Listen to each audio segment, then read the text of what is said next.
In the previous video on how to represent the atom using the Bohr model of the atom, I assigned the following atoms to be drawn by you: boron, carbon, nitrogen, oxygen, fluorine, and neon. Now I am, by way of revision, I am only going to draw 2 of those 6 atoms, representing them using the Bohr model or the planetary model of the atom. So the first one I'm going to look at is carbon. So carbon on the periodic table is represented as carbon 612, and depending upon what periodic table you use, sometimes you will see it represented as 12 carbon 6 like this, and it doesn't really matter, because the important thing is to identify that the smaller of the 2 numbers is the proton number. So in the case of carbon,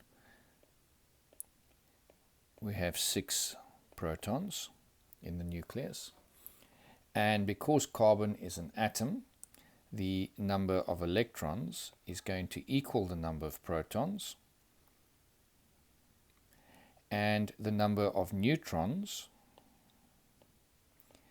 is going to be the mass number, which is 12, minus the atomic number, which is 6, and that gives us 6. So we see with the carbon atom that there are 6 protons, 6 electrons, and 6 neutrons. So now let's go and represent this atom using the planetary model. So starting off in the nucleus, we have 6 protons and we have 6 neutrons. These diagrams are obviously not proportional, because one could never represent the nucleus and the energy levels proportionally as they are in an atom. You would need a screen much bigger than the one that I have in front of me, or that's in front of you, to do that. To give you an idea, if you were to make the nucleus the size of a tennis ball, the atom would be approximately the size of a soccer stadium. And that's how small the nucleus is in comparison to the rest of the atom. So in the first energy level, we are only able to place 2 electrons, which we represent with a solid circle and E minus, and we represent energy level 1 as capital E with a subscript 1. Now we still have another 4 electrons that we need to place, and we're going to place them in energy level 2. Remember that energy level 2 can take a maximum of 8 electrons. So we are going to place the remaining 4 electrons as far away as possible from each other, because remember, electrons are negative and they repel each other, like that. So that would be the Bohr model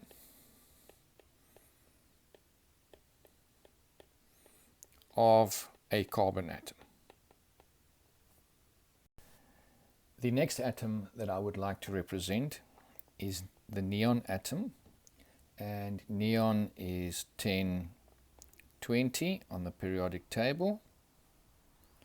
So the number of protons is the smaller of the 2 numbers, and we can immediately with confidence say that the amount of electrons is also 10, because atoms need to be neutral, and the number of neutrons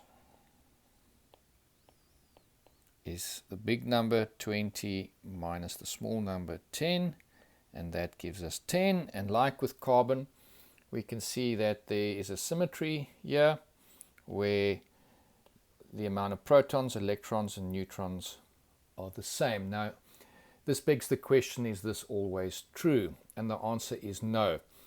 With lighter elements we find that this is often true, but as the elements get heavier, so the amount of neutrons starts to outweigh the number of protons. And the reason for this is to overcome the proton-proton repulsion with the strong nuclear interaction. So you're adding an extra nucleon without adding extra repulsive force because the neutron is neutral. So representing this using the Bohr model, the number of protons in the nucleus we represent as 10p plus. The number of neutrons is 10n0. We obviously are not representing them as individual spheres because that would mean that we'd have to draw 20 circles to represent these spheres in the nucleus. So when I refer to a sphere, we assume that the shape of a proton and a neutron is approximately that of a sphere. So the nucleus is 10 protons and 10 neutrons, 10 plus 10 giving us the 20 nucleons in the nucleus, hence the mass number 20.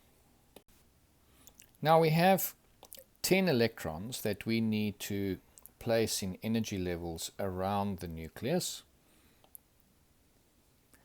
So we first represent energy level 1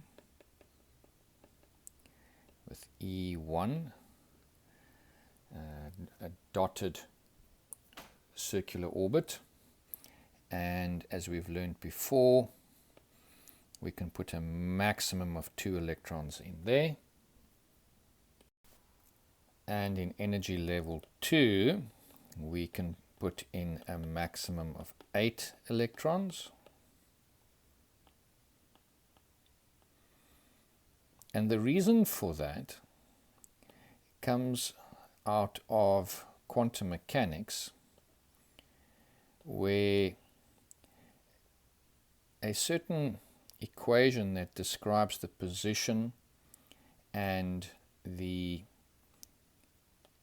speed of electrons in atoms is solved, and then when graphically represented, it shows that the electrons occupy certain regions, and depending upon how much energy the electrons have determines how many electrons can be in that region.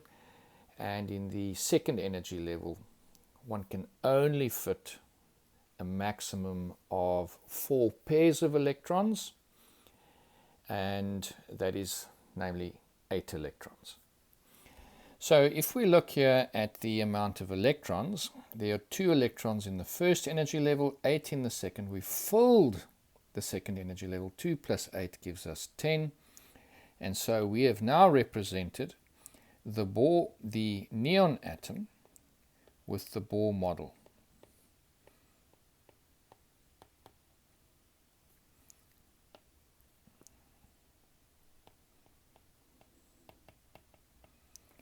Now,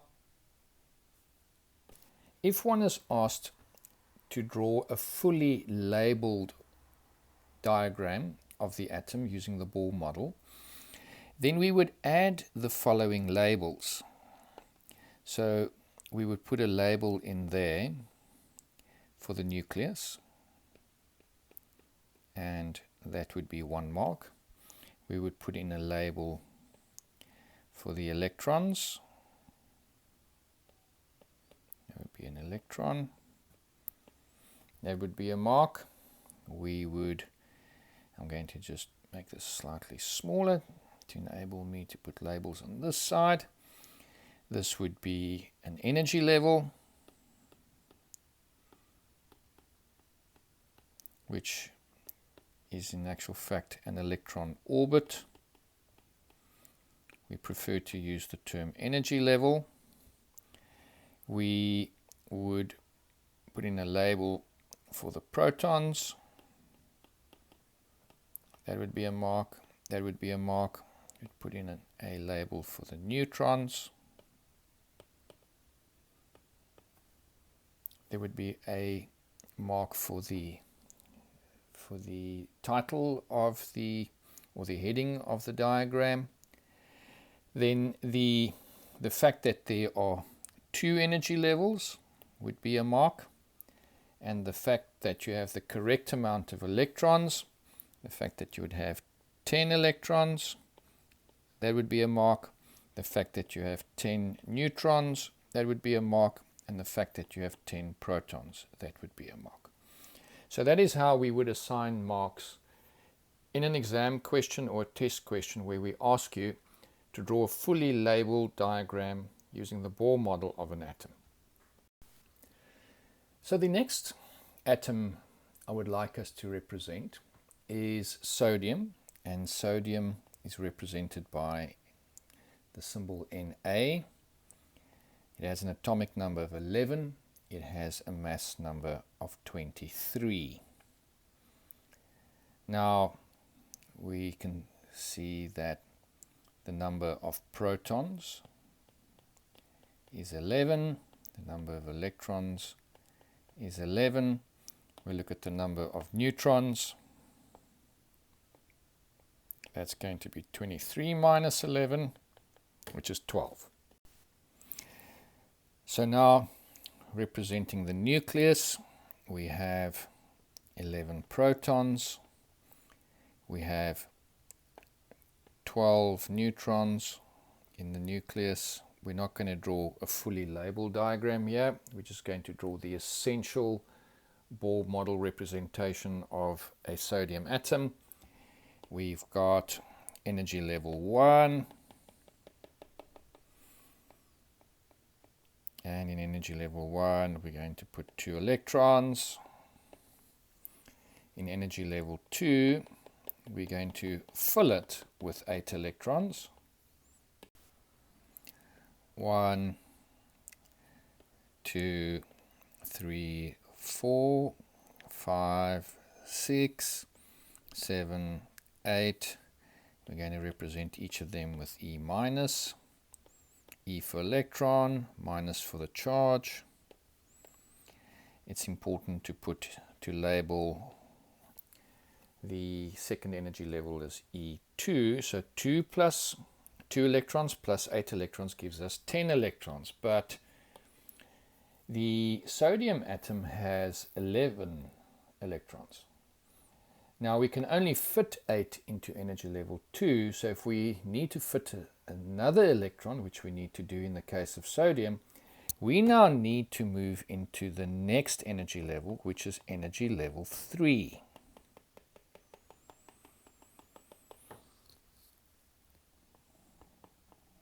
So we fit that electron in energy level 3, and I purposefully put the electron in a different position, because remember, these electrons are zipping around. So in that position, this is just a snapshot of the atom. These electrons will all be moving, changing their positions all the time. So this would be a Bohr representation, a Bohr model of a sodium atom.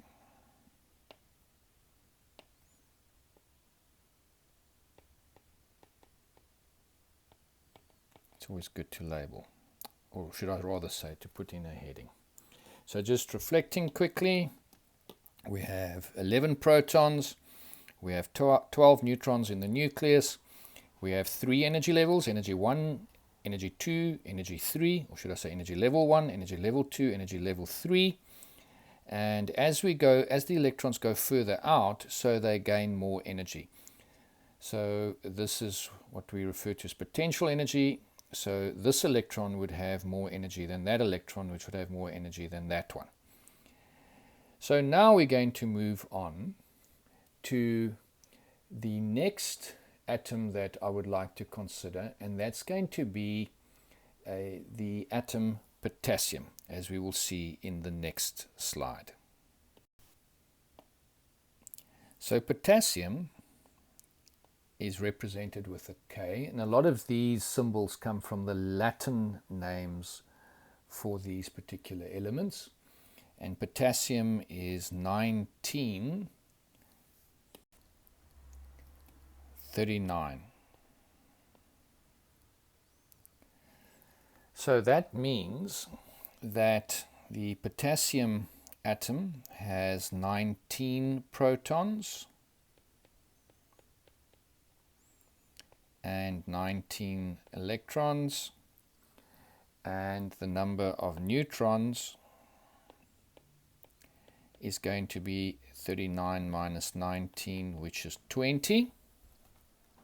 We are now going to represent the protons and the neutrons in the nucleus.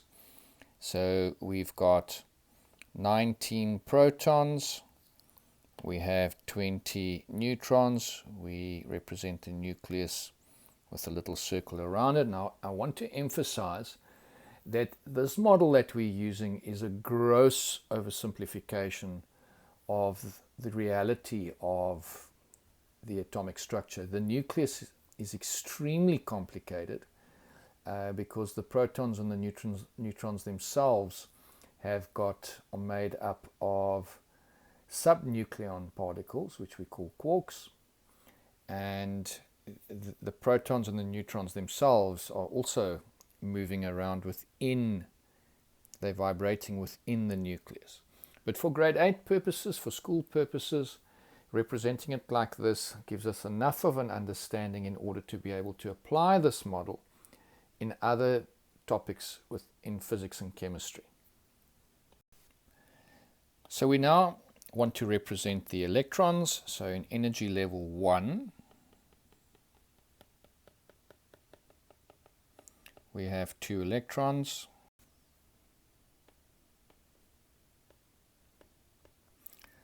In energy level 2, we place 8 electrons. 1, 2, 3, 4, 5, 6, 7, 8.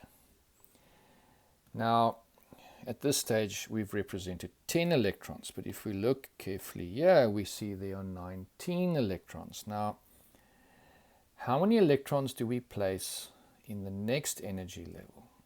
Now, that's a very important question, and it actually has a much deeper answer than what we are going to delve into or give you as an answer in grade 8.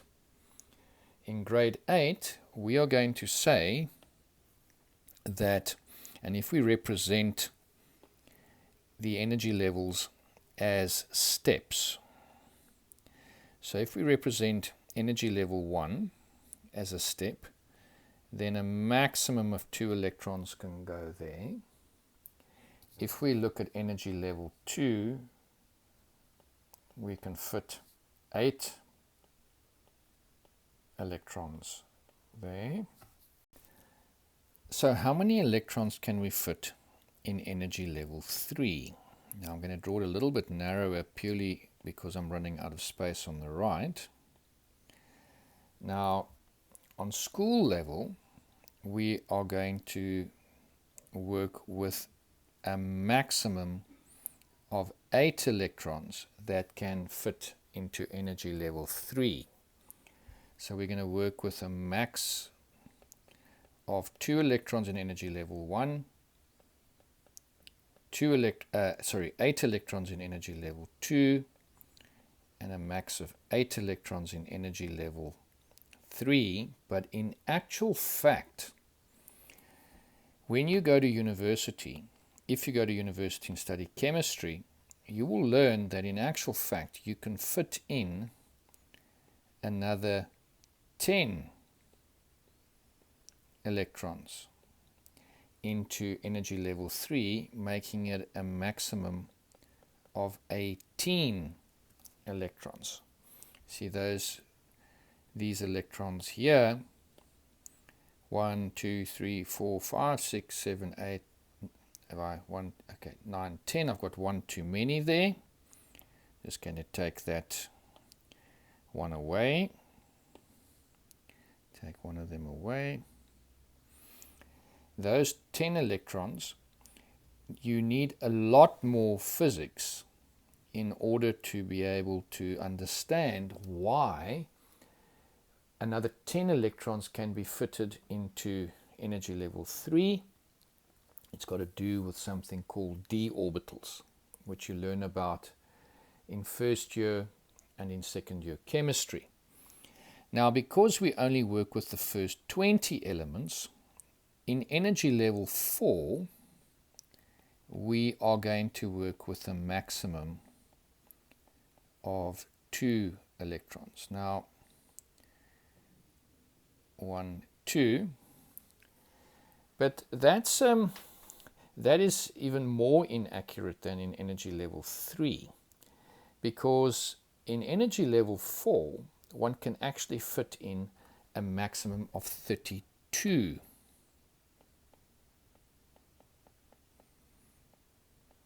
Because, and I'm not even going to represent that, because there are also orbitals called f orbitals that electrons can fit into. But I know some of you are inquisitive and want to delve a little bit further than what we do in the syllabus, and that's why I make mention of these concepts. And if you really are interested, you're more than welcome to communicate this with me. Now, the way to remember this in a bit of a rhyme is to use the 2, 8, 8, 2 rhyme. So this is for the maximum number of electrons in energy level 1, energy level 2, energy level 3, energy level 4. We're going to call it the 2882 rule. Now, I've expressed the limitation of this rule, because in energy level 3 and in energy level 4, it's not really true that there's a maximum of 8 and 2 electrons in energy level 3 and 4. There are many, many, many more electrons that can be placed there. But for grade 8, we limit it, so we're going to work with this rule. So now we're going to represent the remaining 19 electrons in energy level 3 and energy level 4. So I'm just going to make this slightly smaller to give myself space. So energy level 3 we represent as well with a dotted circle, and we're going to fit a maximum of 8 electrons in there.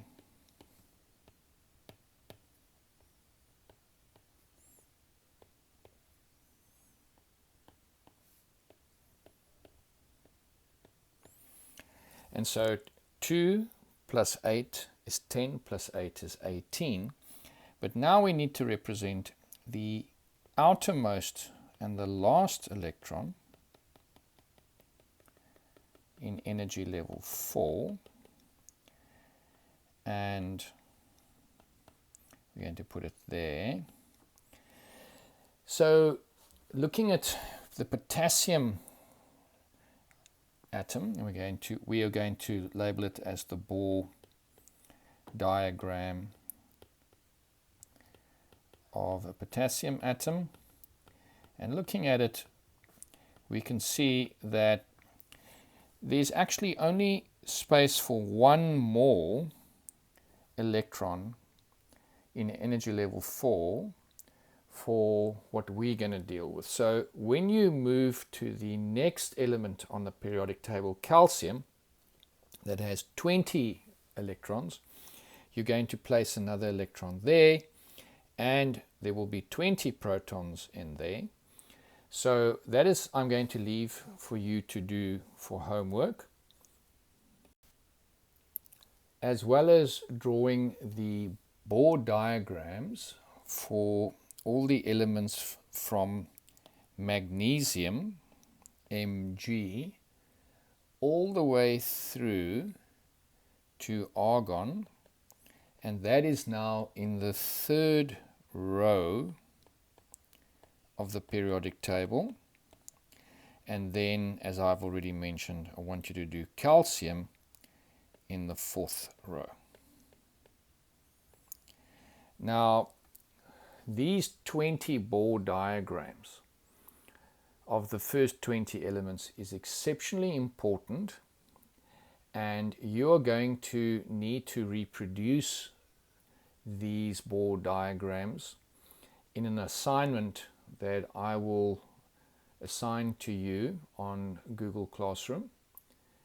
And you're also going to be asked this in tests and exams, and there will also be a Go formative assignment as well over and above your little project that I'm going to assign to you, where you will need to draw these diagrams. So the beauty of having videos like the ones that I've presented or prepared for you is that you can go back again and again and again until you get it right. So it's a resource that is there for you whenever you need it. So what we've done is actually quite significant in the chemistry syllabus, because we have now managed to represent the first 20 elements atoms in a visual way, which lays a very firm foundation for us now to start looking at things like chemical bonding in grade 9 and grade 10.